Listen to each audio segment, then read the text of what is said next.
Hello Kailian! Sawadikap! Ngayong araw, samahan niyo ulit ako at pupunta tayo ng palengke. Let's go! Ngayong araw pala ibibili ako ng gulay sa palengke. At dahil malapit naman, syempre binabike lang natin ulit. Wala nga pala akong cash kaya punta muna tayo sa ATM machine. Ito nag-withdraw lang ako ng 200 baht. Ano ang mabibili ng 200 baht na gulay at mga pagkain dito sa province ng Thailand?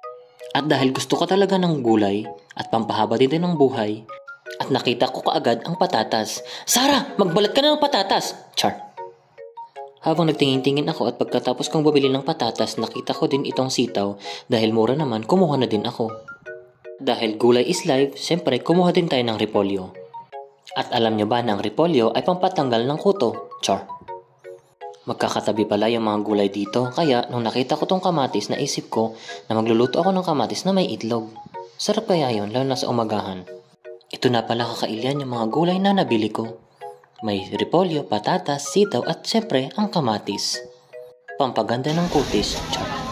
Alay.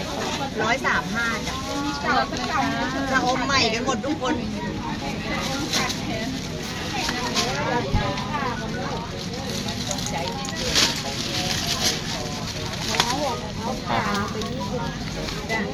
Pagkatapos kong bumili ng gulay, nadaanan ko itong tinitinda ni Tito. Hindi ko alam kung anong tawag nila dito pero masarap siya. Ito na pala yung mga pinili ko guys. Hindi siya umabot ng 200 baht. So habang papauwi ako dahil nagsimula na nga ang Songkran Festival dito sa Thailand at yung Water Festival na yan, ayun, tinawag ako ng isang teacher. Sabi, teacher, tumigil ka muna. Sa top. Go!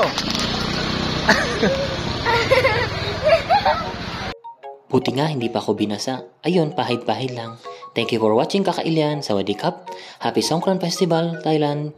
Bye!